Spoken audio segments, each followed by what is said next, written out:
I pointed out back when Build Back Better was before us all that I was just astonished that Joe Manchin didn't jump on this. I mean, and frankly, I was astonished that when they put the bill together, the Democrats in the United States House and Senate, that they didn't include the Joe Manchin Bridge in West Virginia and the Kirsten Sinema Public Opera Building or whatever in Phoenix.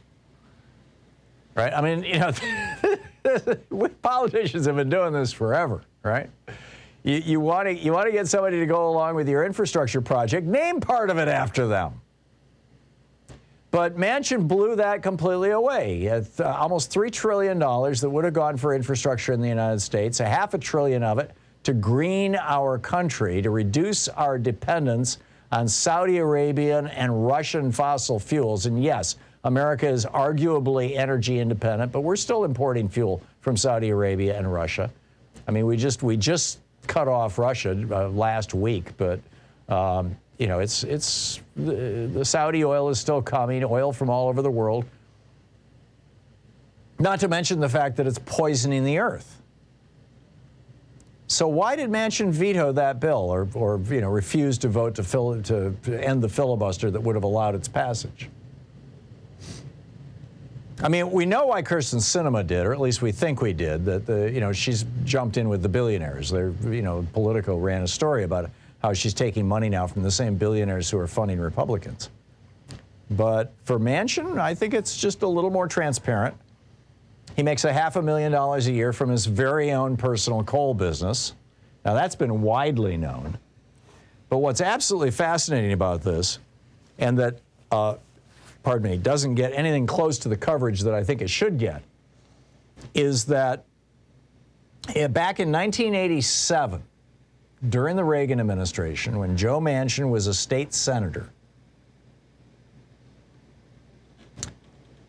and he was not making all that much money, right? As a state senator, I've got his income in here. Anyhow, it was not a great amount of money. And his family owned a carpet business, and they were in trouble too. And so he started helping Grant Town Power get up and running. Now, Grant Town is a town in his district, or just outside his district, actually, when he was a state senator. And in 1998, he helped them get the permits for this plant. Now, this plant burns a particular type of coal. It's called GOB, G-O-B. It's generally not even burned. It's usually sold as waste coal. You know, when you're mining coal, you get these seams of super rich coal, but then around the edges of the seams, there's coal interspersed with regular rock. That's called gob coal because it's very inefficient. It's very expensive to burn. And he, according to this report by Laura Clausen over on dailycoz.com, it's titled, "Joe Manchin may be smaller and more corrupt than we even realized." She writes, to get the permits for the Grant Town power plant, Manchin got a state official to persuade this power company, also called Mon Power, to agree to limit emissions from one of its nearby power plants, because the two of them together would have exceeded federal emissions standards for sulfur dioxide, because this new plant that Manchin was helping get online was so polluting because it's using gob coal rather than regular coal. And guess who was selling gob coal? Manchin's coal company. The guy who issued the permit later said that he didn't know that Manchin had a financial stake in it, and, quote, "it would have bothered me had he known." Then, so Manchin gets this power plant up and running on the coal that as a state senator, gets the,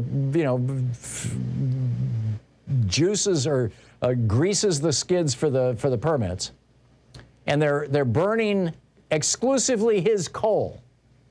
Then he cuts a deal with them that a percentage of the revenue from the electricity that they make will be kicked back to him personally, to the state senator who helped make it happen. And it's apparently been being kicked back to him ever since. Laura Clausen notes it's not illegal, but, you know, one lawyer who specializes in these things say these aren't deals you give to everybody.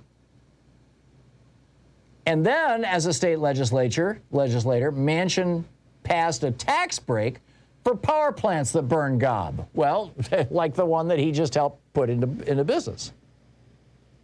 And gob coal, this waste coal, it's not just dirtier, it's also more expensive.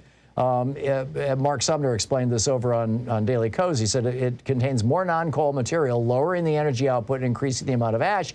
It also contains more sulfur and heavy metals, creating toxins that either go up in the smokestack or end up in the coal slurry at the plant. In other words, it produces a lot more poison. So then they asked for a rate increase. And when Joe Manchin became governor of West Virginia, his staff intervened to make sure that they could get their rate increase. What, presumably so they can continue kicking money back to Manchin? The New York Times did a deep dive into this, and this is what they said, and I quote from the New York Times. Since 2016, Grant Town has cost Mon Power, this is this power plant burning Joe Manchin's coal, for which he's making $500,000 a year, plus his electric revenue, percentage revenues, assuming he's still getting them.